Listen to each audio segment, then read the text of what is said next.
We heartily welcome Rajkumar sir. Recently, he has been appointed as a block education officer. So, JFD Academy की तरफ से sir आपके लिए बहुत सारी शुभकामनाएं, बहुत सारी बधाइयाँ। तो सभी बच्चे क्लैपिंग के साथ सर का जो स्वागत करेंगे। सर का प्रोफाइल रीड करने से पहले JMD एकेडमी की तरफ से मोनिका मैम आए और सर को ऑफिशियली बुकिप दे करके ऑनर करें।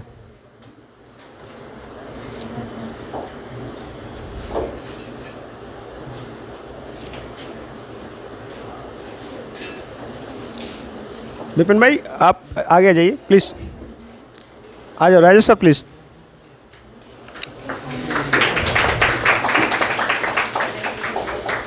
सर ये UP TET C TET qualified है और अब सुपर टेट के लिए ये तैयारी कर रही हैं। तो ये बच्चे जो है पूरे यूपी टेट के हैं। कुछ बच्चे हमारे एकेडमिक्स के हैं जो नॉर्मली पढ़ने के लिए आते हैं, तो इनको भी बुला लिया था आपकी बात सुनने के लिए, मोटिवेट हूँ। Thank you ma'am. I would like to request to Narayan Dutt Kaushik sir को बैज लगा करके JFD एकेडमी स्टाफ की तरफ से सर का ऑर्डर करें।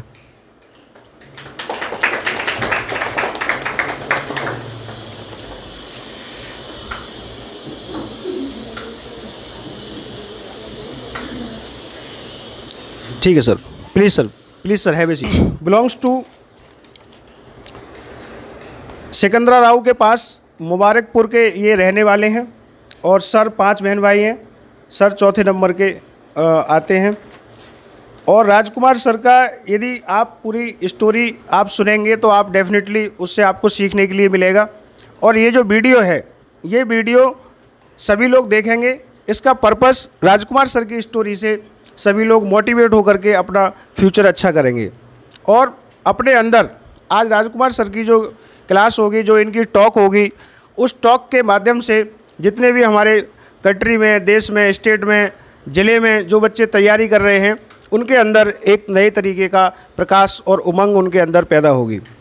राजकुमार सर ने ये सिद्ध किया। सर 10th प्राइवेट किया। लोग जनरली कहते हैं कि मार्क्स बहुत बड़ी चीज़ होती है, मार्क्स को लेकर के परेशान होते हैं।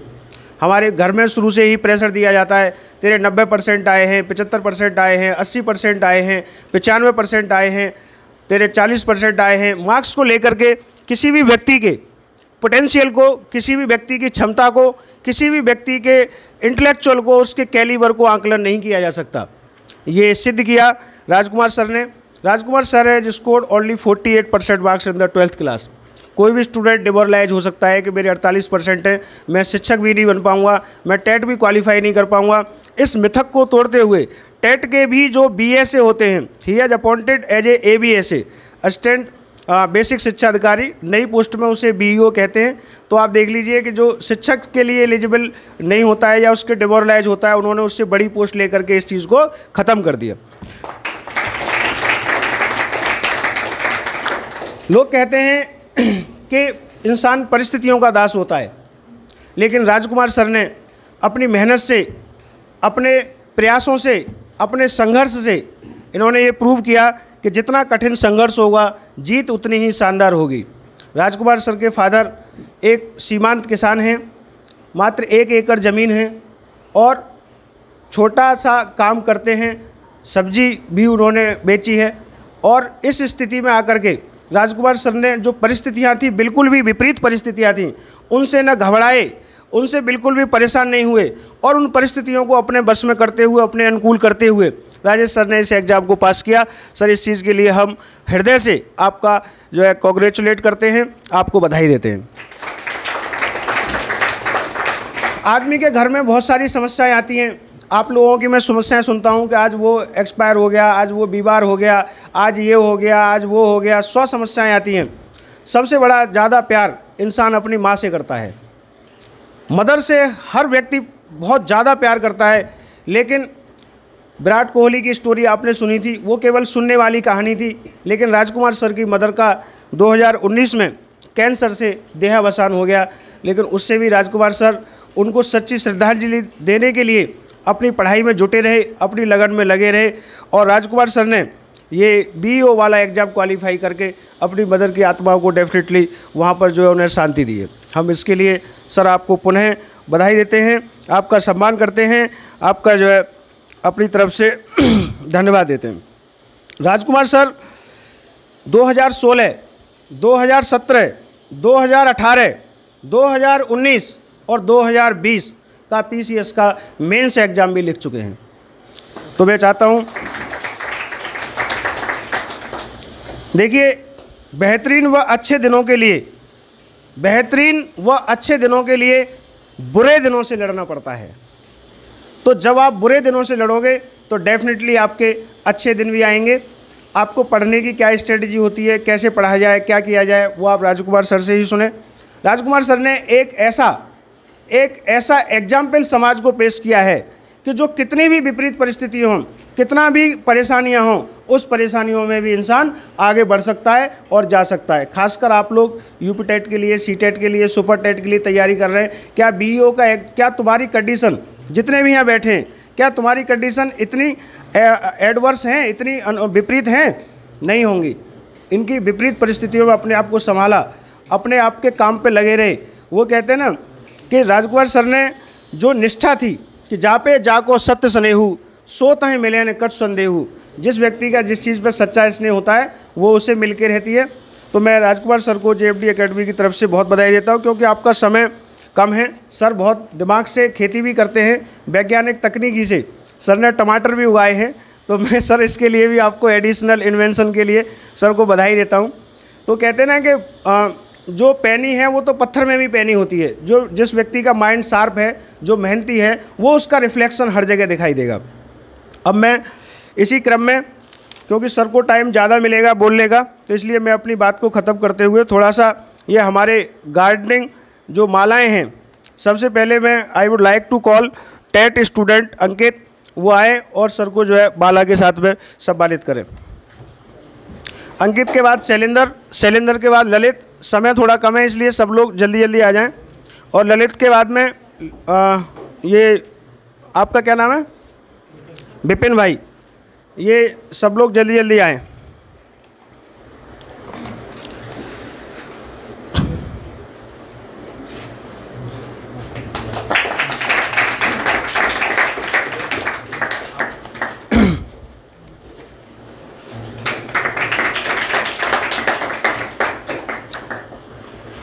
ये फ़ोटो भी खींचते रहिएगा कि कल को ये BA से बनेंगे तो आपके काम आएंगे। नेक्स्ट ललित सचिन।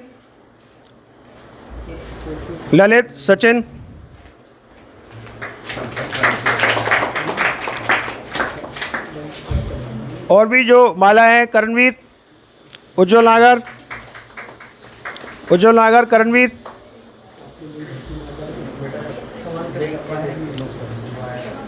कुणाल,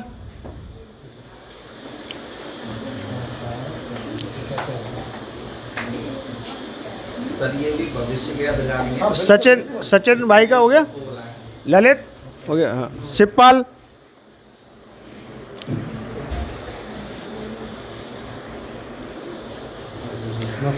अब मैं रिक्वेस्ट करूंगा सर, आपकी तैनाती सर की फिरोजाबाद में हुई है। अभी शनिवार का प्रोग्राम था, लेकिन सर जो है मुख्यमंत्री साहब से सर को अपॉइंटमेंट लेटर मिला है, सर को फिरोजाबाद में तैनाती हुई है। अब ईश्वर जो है किस्मत भी साथ दे रही है, बहुत सारे लोगों को पूर्वांचल मिला, किसी को कहीं मिला। सर आप बड़े भाग्यशाली हैं और उस भाग्य का जो उदय हुआ है उसका लाभ हमारे बच्चों को भी मिले, इसलिए हम इस चीज़ के लिए भी आपको बधाई देते हैं। सर फिरोजाबाद में एज ए ABSA BEO तैनात हैं, तो सर के लिए एक बार जोरदार तालियों से स्वागत करें। अब मैं रजनीश सर से रिक्वेस्ट करूँगा कि वो आएँ और सीनरी के साथ राजकुमार सर का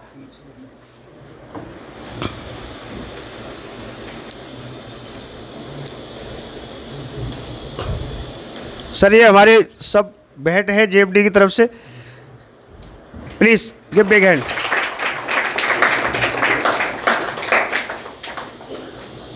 अब मैं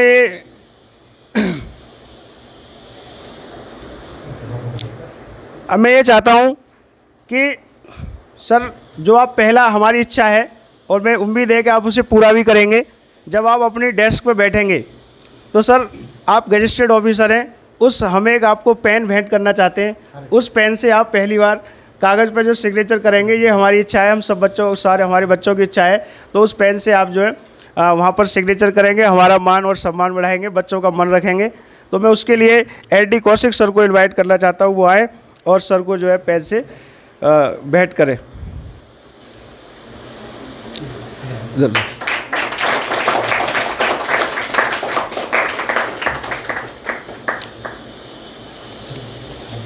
अब मैं अपनी एकेडमी के हमारे छोटे भाई राजेश सर को बुलाना चाहता हूँ।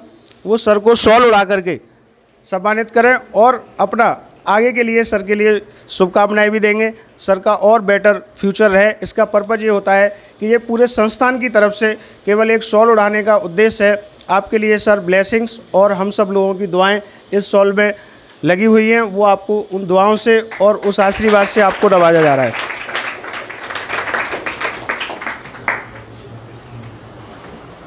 सर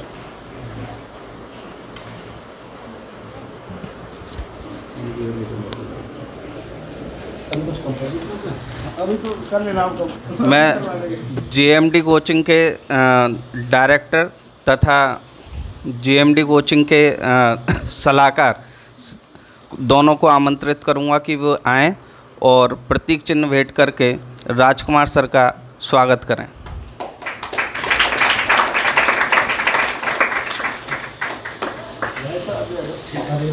नहीं, एक ही बात।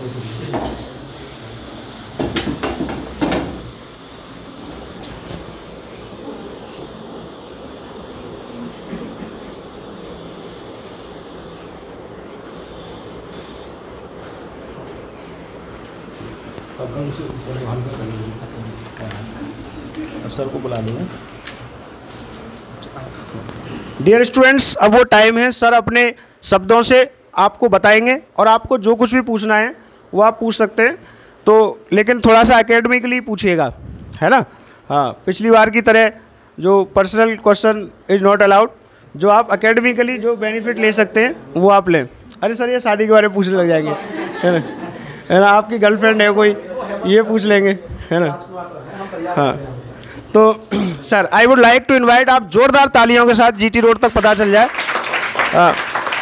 Hartley invite sir, please.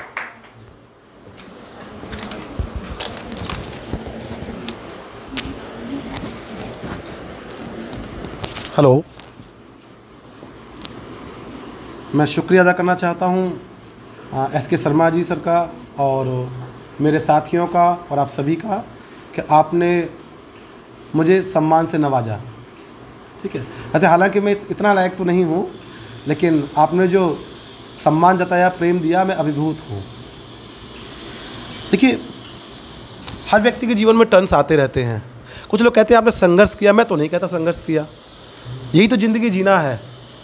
अगर मैं आपको बिस्तर पे बिठा दिया जाए और आपको रसगुल्ले ही खिला दिया जाए, ज़्यादा अच्छी बात तो नहीं करूँगा, रसगुल्ले काफ़ी हैं, दिन रात करें, क्या ये जीवन होगा? नहीं होगा, ये जीवन नहीं है। अच्छा, अध्यात्म की ओर थोड़ा सा झुके हैं तो हम सब माने जाते हैं कि हम बायोलॉजिकल, हम कीड़े हैं एक तरीके से, जिनके अंदर दिमाग भी है थोड़ा सा। थोड़े और अधेड़ हो जाएंगे तो हम लोग कहेंगे हम लोग जीवन काटने आए हैं इस दुनिया में। तो सब जीवन काट रहे हैं, तो ये सबका जीवन काटना ही तो आप संघर्ष क्यों कहते हैं आप इसे, है ना।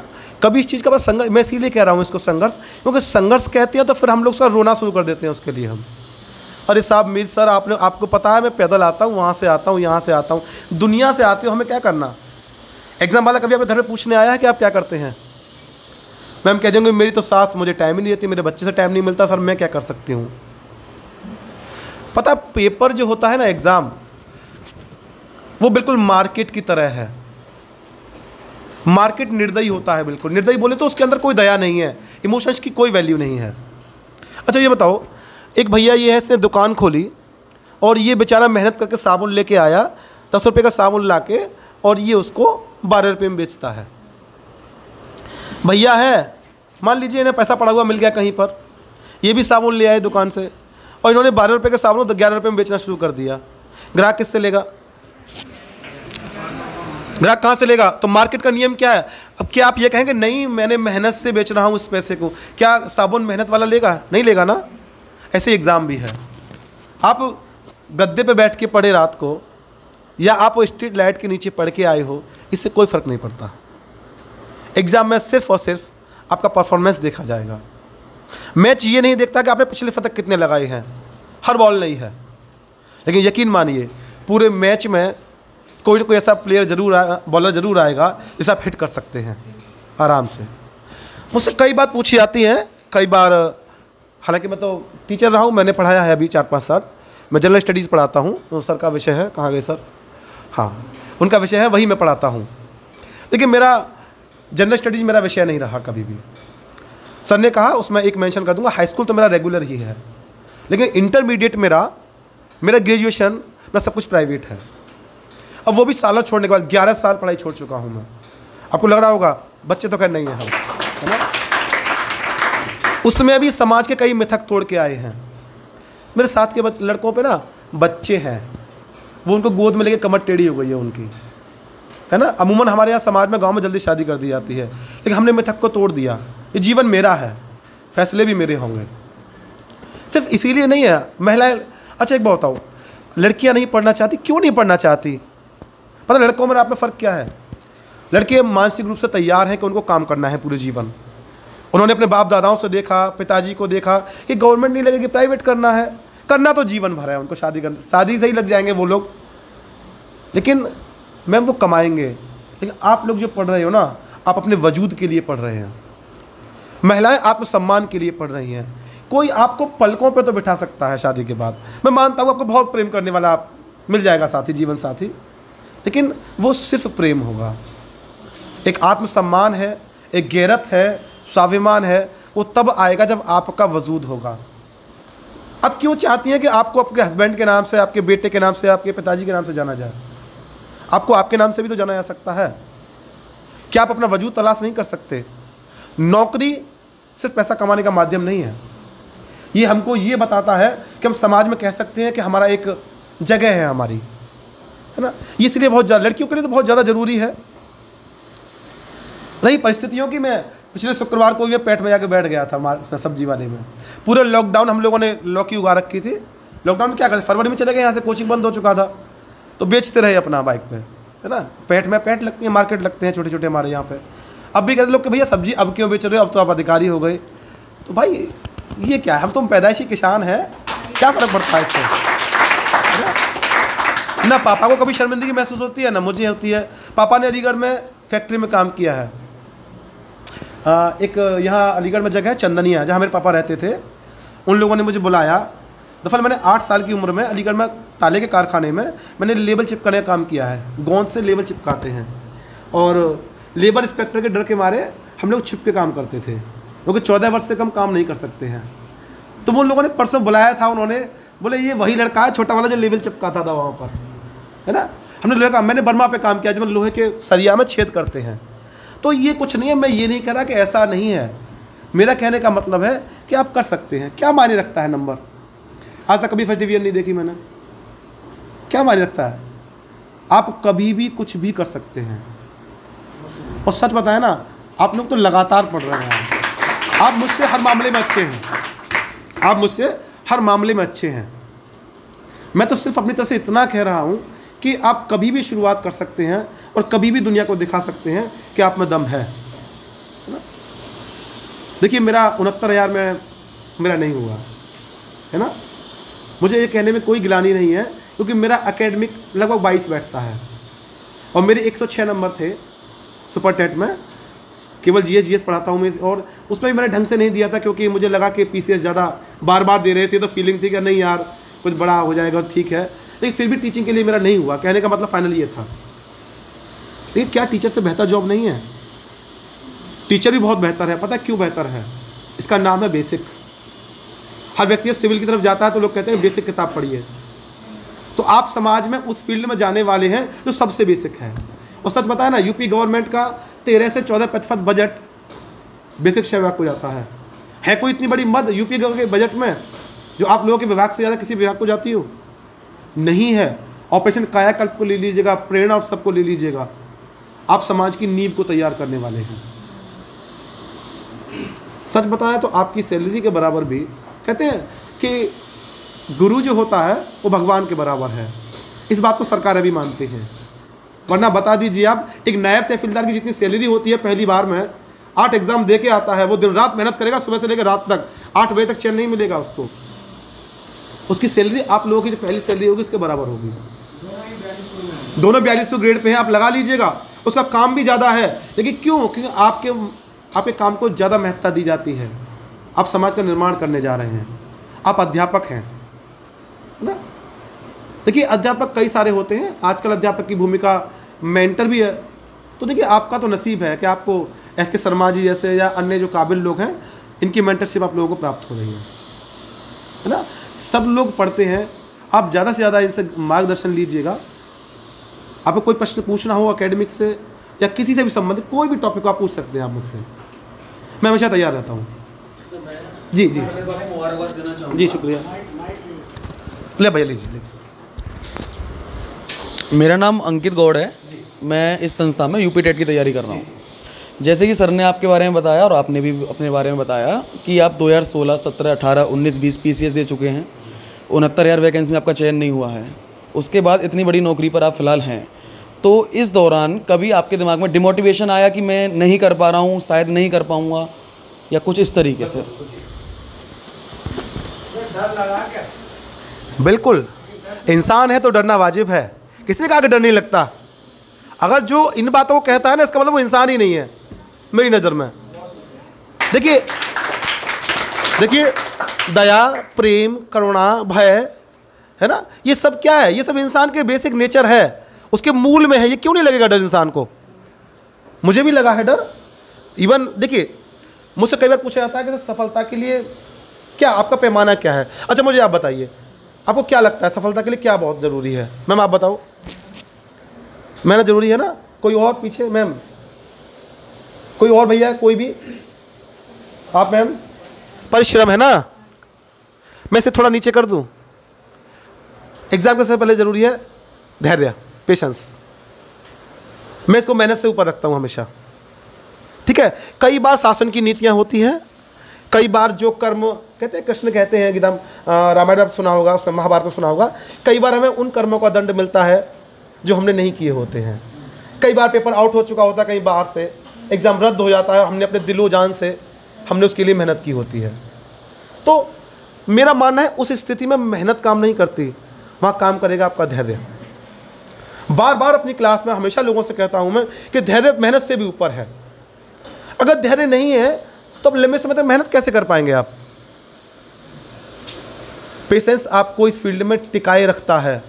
वो बताता है कि जब भी आपका दौर आएगा एक सुनहरा दौर बन के निकलेगा, है ना। आप पेशेंस रखिए आप लोग। देखिए कई बार क्या होता है कि हम अच्छे खिलाड़ी होते हैं, लेकिन कई बार बॉल समझ में नहीं आती ना, और हमारा विकेट चला जाता है। तो मैं मानता हूँ हो सकता है कि किसी एग्ज़ाम में आपकी तबीयत ख़राब हो जाए, कुछ हो जाए, आप अच्छा परफॉर्मेंस नहीं कर पाए, लेकिन धैर्य आपको अगले एग्ज़ाम के लिए और ज़्यादा नए तरीके से आगे बढ़ाने का प्रयास करेगा। और कुछ पूछ सकते हैं आप लोग? जी। आपने अपने इसके लिए किस तरह से प्री प्लान किया, जो स्टडी करी थी? सॉरी सर, तो आपने अपने जो तैयारी की वो किस तरह से प्री प्लान किया आप खुद को, मतलब? जी बिल्कुल। भैया ने कहा कि हमने अपने आप को कैसे इसके लिए तैयार किया है।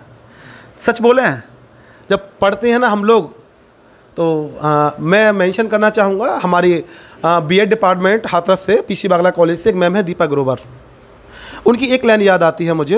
वो कहती है कि जब हम वॉशरूम में भी होते हैं ना, तब भी हमारे दिमाग में क्वेश्चंस चल रहे होते हैं कि बच्चे को हमें प्रस्तावना प्रश्न कैसे बना के देने हैं बीएड में। अगर आप उस लेवल तक सोचते हैं तो आपके लेसन प्लान वो निकल के आएगा जिसे कोई और तैयार नहीं कर सकता है ना। मेरा कहने का मतलब है कि पढ़ना सिर्फ ये नहीं है कि लाइब्रेरी में आप बैठ गए, किताब ले ली, टाइम से पढ़ रहे हैं आप। जब आपका दिमाग करे, जब आप तैयार हो मानसिक रूप से, और वो तब तैयार होता है जब आप किसी चीज़ को चाहते हैं तब, है ना। ऐसा भी नहीं है कि बस चाहते हैं बस सनम तेरी तरह, लेकिन मेहनत नहीं करेंगे, ये भी थोड़ा गड़बड़ है ना। सब कुछ बिल्कुल फिट, मध्य मार्ग सबसे अच्छा है। एक जीवन में मेरी बात को, मैंने अपने जीवन में बहुत कुछ सहा है। मैं लोग 2010 में, मैंने आपको मेंशन नहीं किया, 2010 में फफाला मार्केट में मैं स्वीपर का काम करता था। 9 महाशय मार्केट फफाला स्ट्रीट अलीगढ़ में, आप पता कर सकते हैं। इवन जो देवेश सराज पढ़ाते हैं उसके नीचे PC Gupta and associates office है, वही उसके मालिक थे। यानी बोले तो मैं वहाँ पर सब सफाई करता था, पानी भरता था, गिलास धोता था। और मैंने 2010 की बात बता रहा हूँ मैं आपको सर। और उसके बाद मैं वहाँ पर फाइल भी तैयार करता था, क्योंकि मैं उस समय भी पढ़ा लिखा था। तो ये मैंने वहाँ से भी सीखा लोगों से। वहाँ से मैं एक बात सीखा कि अच्छा होना और अपने फील्ड में सफल होना दोनों अलग अलग बातें हैं। एक ठेले वाला, एक सब्जी वाला भी एक बेहतर इंसान हो सकता है, और एक वकील, वहाँ वकीलों के साए में ही रहा था मैं, एक वकील, अकाउंटेंट हो सकता है कि ये महिलाओं के प्रति, समाज के प्रति अच्छी सोच नहीं रखते हो, तो एक बेहतर नागरिक भी बनिए आप साथ के साथ, है ना। तो बात रही अभी भैया का टॉपिक पूरा नहीं हुआ, रणनीति आपने तैयारी कैसे की। देखिए भैया, मैंने अभी बीच में मेंशन कर रहा था कि जिस तरह से सबका दिमाग अलग अलग है, वैसे रास्ते भी अलग अलग हैं और रणनीतियाँ भी अलग अलग हैं। सच बोले तो कोई रणनीति नहीं है। ज्ञान पे किसी भी जाति का, वर्ग का, लिंग का कोई विशेष अधिकार नहीं है। कोई नहीं कह सकता कि फला जाति का व्यक्ति पढ़ता है, फला लिंग का व्यक्ति पढ़ता है, महिलाएं नहीं पढ़ सकती, किसी का भी एक अधिकार नहीं है। अब जब चाहे तब पढ़ सकते हैं। रही बात रणनीति की, तो चीज़ों को देखिए, आप एक भेड़ चाल में मत रहिएगा। आजकल जो भी डेटा आपको सेंड किया जाता है ना, क्या अर्क कोचिंग मत जाओ, वहाँ जाते हैं, ये मैं दे रहा हूँ, नोट्स दे रहा हूँ ना, तुझे भेज रहा हूँ ना ऑनलाइन, पता क्या सब क्या दे रहे हैं, कचरा दे रहे हैं। अच्छा ये बताओ, कोई भी अपनी मेहनत को किसी को मुफ्त में देता है क्या? और कोई जिस एग्ज़ाम में खुद बैठ रहा है वो अपना कंप्यूटर तैयार करेगा नहीं आप लोगों के लिए, है ना। तो देखिए, कोचिंग की भूमिका क्या है, कोचिंग का पर समय बचाती है आपका, आपको एक सही रास्ते पे ले जाती है। मैं मानता हूँ आपको मैं अगर मोहल्ले में छोड़ दूँ अलीगढ़ में, तो आप पहुँच तो जाओगे पते पे, कहीं ना कहीं गली पार निकल ही आएगी, 2-4 गलियों में घूमोगे, लेकिन उसमें जो वक्त निकल जाएगा ना आपका, जो आपका सुनहरा समय है, उसे कोचिंग क्या करती है कि वो आपको उस गली से होकर आपको सही मंजिल तक पहुँचाने में सहायक है आपके। बहुत दम है भैया, क्या बात है। हाँ नहीं बिल्कुल, अरे जोश है तो जोश है, जाना चाहिए। देखिए आप लोग ना, ये बेकार की बात है कि हम देश के लिए योगदान कैसे दें। जरूरी नहीं कि भैया डिफेंस में जाना चाहता है, आप हर व्यक्ति अगर अपने कर्तव्य का पालन ईमानदारी से करे, देश के लिए सबसे बड़ा सहयोग यही है। बेसिक किताबें पढ़िएगा, आप अपने आप से सवाल पढ़िए कि हिस्ट्री पढ़ा रहे हैं सर, तो हिस्ट्री क्यों पढ़ाया जा रहा है हमें, इसका मतलब क्या है, ठीक है। सवालों से बचिएगा। एक गलती बहुत लोग करते हैं, आप लोग, भैया ने सवाल भेज दिए व्हाट्सएप पे, इसने इसको भेज दिए, इसने इसको भेज दिए, कुछ नहीं है, सब कचरा है। अच्छा मुझे बताओ, एक पाठ है 5th क्लास में, राम और सुग्रीव की मित्रता, है ना। अब मान लीजिएगा मैंने उस किताब को, पाठ को बिल्कुल नहीं पढ़ा, और मैंने पूछा हाँ मैम ये उनकी मित्रता कहाँ पर हुई थी, राम और सुग्रीव की। आपने सवाल याद कर लिया, सुग्रीव किष्किंधा पर्वत।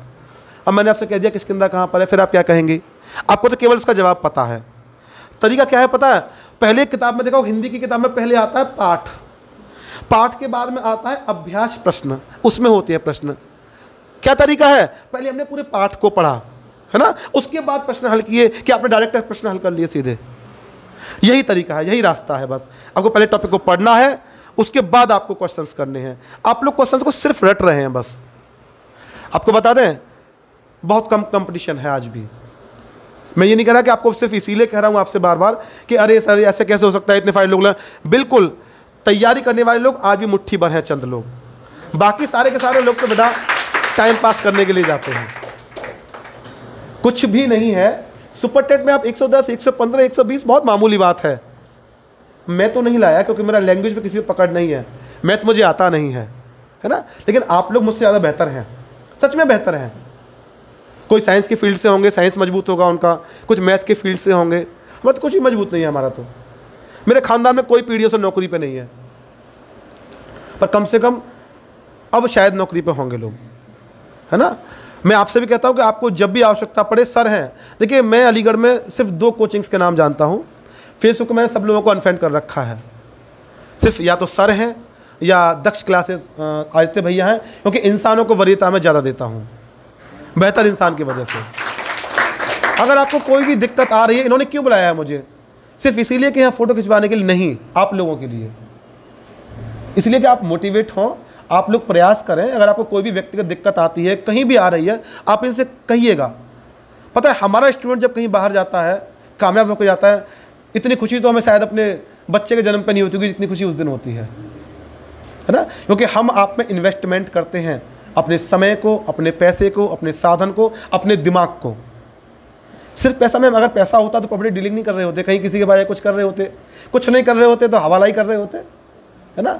लेकिन नहीं, हमारा काम है ज्ञान के क्षेत्र में रहना, एक दूसरे की मदद कर रहे हैं। सर आप ही कर रहे हैं, कल को आप बच्चों की करेंगे और वो बड़े होकर किसी और की करेंगे। यही तो नेकी का सिलसिला है, तो हमेशा चलता रहेगा। किसी और को कुछ पूछना हो तो पूछ लीजिएगा, कुछ भी पूछ सकते हैं आप, कोई दिक्कत नहीं है, हम हमेशा तैयार रहते हैं। Sir, I want to be a civil service officer. So, sir, what should my strategy to study? जी देखिए क्लास 10 और क्लास 1। हाँ बिल्कुल बिल्कुल, बैठ, हाँ 9th, गुड, वेरी गुड, बैठ जाइए, है ना। एम से भैया जी, ठीक है। दरअसल क्या मेरा माध्यम हिंदी है, ज़बरदस्त हिंदी, है ना। आपका जवाब मैं हिंदी में दूंगा, समझ लेंगे आप, है ना, क्योंकि मेरा इतना फ्लो नहीं है और मैं नहीं चाहता इतने खुशनुमा माहौल में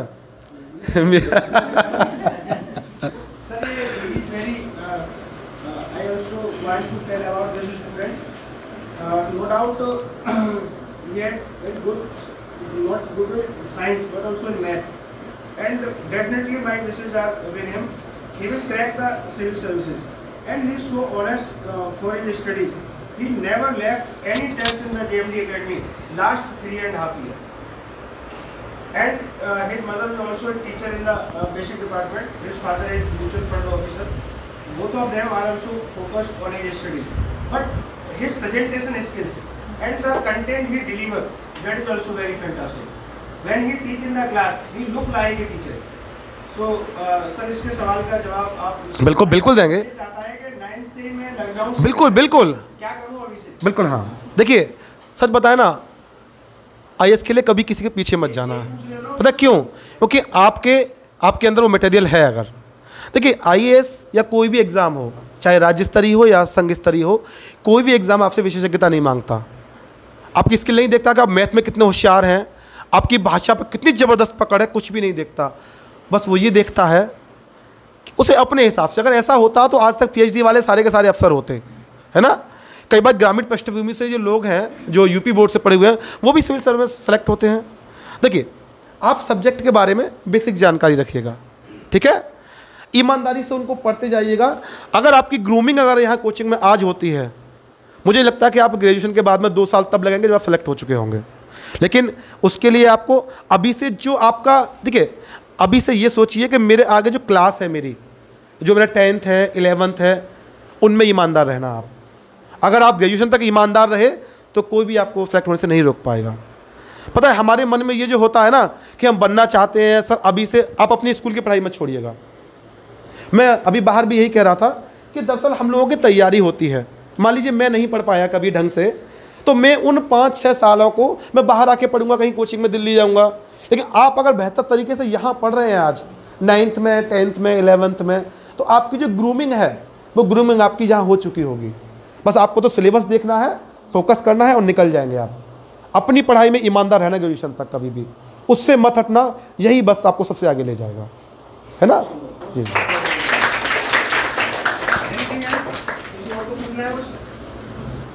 कुछ भी, ये गर्मियाँ बड़ी बोरिंग होती है ना, ऊब जाते हैं बहुत जल्दी हम लोग, है ना। मैं आप लोगों से कभी नहीं ऊबता, मुझे स्टूडेंट के साथ बहुत अच्छा लगता है ना। इनको सर कभी-कभी ये घबरा जाते हैं। हाँ बिल्कुल बिल्कुल लीजिए। जैसे कि मैंने भी बताया था, मेरा नाम अंकित गौड़ है और मैं UP टेट की तैयारी कर रहा हूँ और ये मेरी लाइफ का फर्स्ट कंपटीशन टेस्ट होगा जो मैं देने वाला हूँ। आज तक मैंने कोई कंपटीशन टेस्ट नहीं दिया। अब जैसे कि मैं पढ़ाई करता हूँ और मेरे को थोड़ा समय नहीं मिल पाता है, क्योंकि मेरी बैक जो है, मैं एक मेडिकल स्टोर चलाता हूँ, उसकी वजह से मैं बाई प्रोफेशनली फार्मासिस्ट हूँ। तो कभी कभी मुझे पढ़ते टाइम ये लगता है कि बहुत पर्सनली बता रहा हूँ आपको कि छोड़ो, क्या 40-45 हज़ार की नौकरी करेंगे, उससे अच्छा हम अपनी दुकान पर कमा रहे हैं। ये चीज़ मेरे दिमाग में आती है, लेकिन मेरे को नौकरी चाहिए भी, ये जिद भी है, नौकरी चाहिए। तो ये डिमोटिवेशन जो मेरे दिमाग में आता है, इसको आप किस तरीके से सर बताएंगे कि मेरे दिमाग से निकल जाए बिल्कुल? ये जो आपके दिमाग में आ रहा है ना, वो 80% के दिमाग में आता है। आजकल सब कुछ इंस्टेंट चाहिए, कॉफ़ी भी इंस्टेंट चाहिए, बटन दबाया कॉफ़ी हाजिर, है ना, सब कुछ। आजकल आपने देखा, आजकल हम लोग साउथ की मूवियों से बड़े प्रभावित हैं। बस हीरो ने पैर घुमाया और सारे के सारे उड़ गए। वो सुपर पावर सिर्फ ख्वाबों में आती है ना। आपकी सुपर पावर आपके अंदर है। पता है आपको, सरकारी सर्विस या कहते हैं लोक सेवक, हिंदी में बोल देते हैं उनको, ये सिर्फ जीवन जीने के लिए पैसा नहीं है, जीवन जीने का जरिया नहीं है। ये जीवन में, लोगों के जीवन में परिवर्तन लाने का माध्यम है। आप जो अभी पढ़ाएंगे, मान लीजिए आप कहीं विजडम में पढ़ाने लग जाएं, मैं मानता हूँ आपको वहाँ अच्छी सैलरी मिलेगी, तो ये क्या आप उस तबके की मदद कर पाएंगे जो वाकई में वंचित है, जिसे ज़रूरत है? भारत वो नहीं है जो मूवियों में दिखाया जाता है। भारत वो है जिसका सामना हम अपने आम जीवन में करते हैं, है ना। पता है, व्यक्ति को आध्यात्मिक भी थोड़ा होना ज़रूरी है। ये चीज़ें हमें दूर रखती हैं निराशा से। क्या सिर्फ, अच्छा आज आप रोटी खाते हैं, आज मान लीजिए 50 लाख कमाने लग जाए आप, कल को आप क्या खाएंगे? और 1.5 रोटी खाएंगे, आधी कम हो जाएगी। क्यों? क्या आपको डर लगेगा कि इस पैसे का उपभोग करने के लिए मैं जिंदा बचा रहूं, है ना। सब वही खाते हैं, वही पहनते हैं। सरकारी सर्विस इस मायने में खास है। देखिए, लोग करोड़ों का पैकेज छोड़ के IAS बन जाते हैं। क्यों? कितनी सैलरी आप मुझे बताइए? 65,000 ओनली, पहली सर्विस। उसके बाद चलो मान लीजिए सैलरी उसका बढ़ती रहती है, क्या नौकरी में, इससे करोड़ों के पैकेज होते हैं लोगों के मल्टीनेशनल कंपनी में। लेकिन मान लीजिए आप मैनेजर हैं किसी कंपनी में, तो कहाँ मैनेजर रहेंगे? अपने सिर्फ एरिया में, अपना जो आपका 4 दीवारी है सिर्फ वहीं पर रहेंगे। लेकिन आप लोक सेवक, आप पूरे समाज में हैं, आपके पास एक पावर है। मुझे बड़ा अच्छा लगता है कि आज का यूथ पैसे के लिए भागना नहीं चाहता। लोग विदेशों से आकर के नौकरी छोड़ के अब यहाँ आ रहे हैं। अभी 2012 में कनिष्क कटारिया से पहले एक लड़का था जिसने टॉप किया था, वो सर ताइवान में करोड़ों के पैकेज में था, सिटी बैंक में। उसके पापा ने उसको वहाँ से बुलाया कि सिविल सर्विस की तैयारी कीजिएगा। पता है, आप अपनी वजह से तमाम लोगों के जीवन में आप उजाला कर सकते हैं जो इस बारे में सक्षम नहीं है। तो ये एक समाज सेवा है। और सच बताए ना, जीना इसी का नाम है। अगर इंसान के काम नहीं आ सकता तो फिर हमारा क्या मतलब है ऐसे पैसे खा के कौन रहता है भाई, बताइए। कल मेरे पास नहीं था, आज मेरे पास आ जाए, क्या फ़र्क पड़ेगा? क्या बदलता है? कोचिंग के वैसे कपड़े तो मैं तब भी ऐसे ही पहनता था, आज भी वही पहनता हूँ, कल भी वही पहनूंगा। लेकिन हाँ, अब मैं समाज में मेरी कलम से वो कर सकता हूँ जो पहले प्राइवेट जॉब में अपनी कोचिंग में नहीं कर सकता था। तो सिविल सेवा परिवर्तन लाने का एक माध्यम है, आप परिवर्तन ला सकते हैं। एक और बात, हमेशा शाम को सोचा करो सोने से पहले आप, कि आपने आज किया क्या और आप करने क्या आए हैं यहाँ पर। मैं 200 स्टूडेंट पढ़ा चुका हूँ एक बार में, एक दिन में। 200 स्टूडेंट की फ़ीस अगर 500 रुपये से सर 1 लाख रुपये होती है। और आप मेरी कभी भी कापी उठा के देखते हैं, हालांकि मैंने तो कापी बनाई नहीं, लड़के ने अभी 3 महीने से बना ली है, कभी भी 10 या 12 हज़ार से ऊपर कभी भी फीस रिसीव नहीं हुई। मैंने कई बार पर्चे छपवाए, कई बार के बच्चों को शायद बोल दूँ कि वो फ़ीस जमा करें टाइम से, लेकिन उसमें कई सारे लोग ऐसे थे जो अफोर्ड नहीं कर सकते थे। मुझे लगा कि वो शर्मिंदा महसूस करेंगे अपने आप को। तो मैं रात को सोचता था कि मैं यहाँ करने क्या आया हूँ। सोचते थे हम कि यार हम तो यहाँ पढ़ने आए हैं, खर्चे के लिए पढ़ा रहे थे, है ना। मैं ये सोचता था कि अगर मैं किसी दुकान पे काम करूँ इस समय तो मुझे 6,000 रुपये से ज़्यादा नहीं मिलेंगे कभी भी, तो उससे तो 10,000 रुपये अच्छे हैं। ये हमारे टारगेट पे हमें फोकस रखता है। नहीं तो यहाँ पे क्या होता है, हम पैसे में फंस जाते, हम एक कार भी ले लेते, एक किराए पे फ्लैट भी ले लेते, आराम से ज़िंदगी गुजार रहे होते यहीं पर। ठीक है, अपने आप से रोज़ पूछिए कि आप करने क्या आए हैं यहाँ पर। हम टीचर बनने आए हैं, हम टेट निकालने के लिए आए हैं, तो हमारा फोकस उसी पे होना चाहिए। दिन भर में जो गलतियाँ हुई हैं वो शाम को सब माफ़।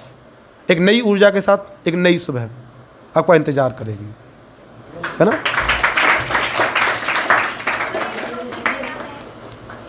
बिल्कुल मैम, लीजिए।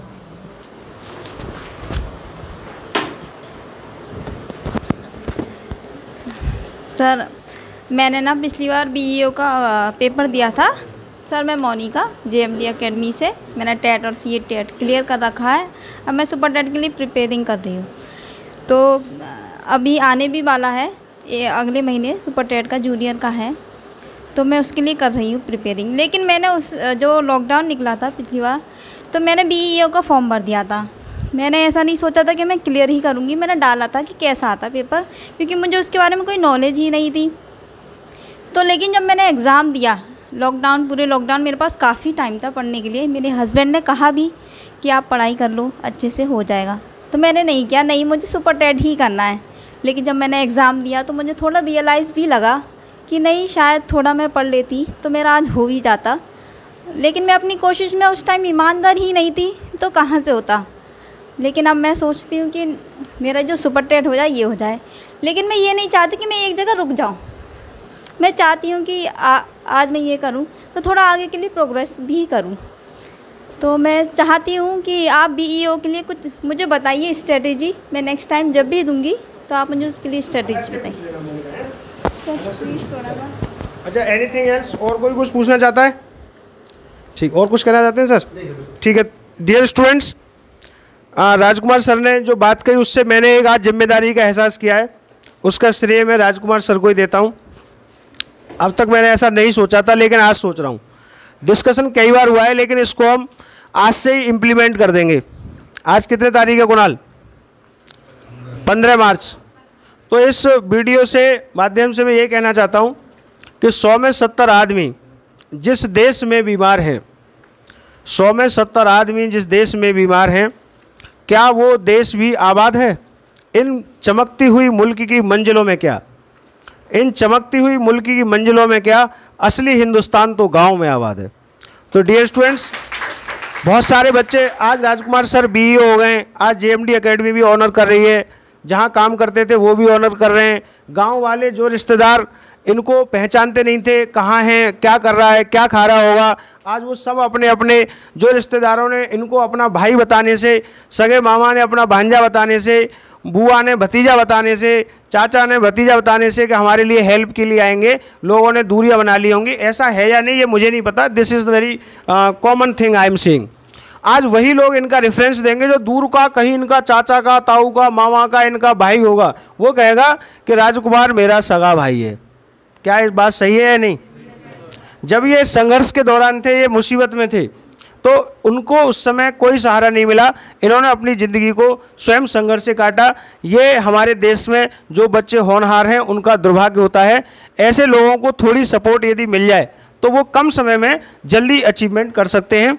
JMD एकेडमी के डायरेक्टर के तौर पे मैं SK शर्मा आज इस प्रोमिस को करता हूं कि जो भी स्टूडेंट स्ट्रगलिंग है, उसको कहीं फीस की समस्या आ रही है, मुझे कोई नेता नहीं बनना है, मुझे कोई लीडर नहीं बनना, जैसे इन्होंने सामाजिक जिम्मेदारी का एहसास कराया है, उस जिम्मेदारी को समझते हुए कि हम आखिर क्या कर रहे हैं और क्या करने वाले हैं, जिस लायक भी हूँ सामाजिक रूप से, इकोनॉमिकली, और उसकी मदद का मतलब केवल पैसे ही नहीं होते, आर्थिक तो करेंगे ही करेंगे, उसको हिम्मत भी देंगे, और उसका अपना रिसोर्सेज जो हमारे पास में है, नेटवर्क वाइज कहीं से कोई आदमी से हेल्प मिल सकती है। जैसे आज आपको हमने राजकुमार सर से आपको मोटिवेट कराया, आपसे बात कराई, ऐसे उसको कहाँ से गाइडेंस मिल सकती है, वो गाइडेंस की सपोर्ट, इकोनॉमिकल सपोर्ट, उसको कभी कोई परेशानी होती है, इमोशनल परेशान है, उसकी सपोर्ट, सारी सपोर्ट देने के लिए JMD एकेडमी उसके लिए तैयार रहेगी। ये मैं आप सभी के सामने इस बात का प्रवेश करता हूँ। राजकुमार सर, आपका JMD एकेडमी से बहुत बहुत धन्यवाद, आप आए। और सर, समय समय पर इस बात का मैं आपका रेडी रहूँगा कि आपने हमें फेसबुक पे अपना फ्रेंड बनाने का सौभाग्य दिया, और वो दिल में भी आप हमारी जगह बनाए रखें। हम जैसे भी आप जीवन में हमारे लायक कोई भी काम होगा, कोई भी आप आदेश करेंगे, हमसे सहयोग की बात करेंगे, आने वाले जो बेसिक के जो बच्चे हैं या किसी भी तरीके का, हम सब मिल करके जितना हो सकेगा समाज को आगे बढ़ाएंगे। Sir, thank you so much, thank you very much.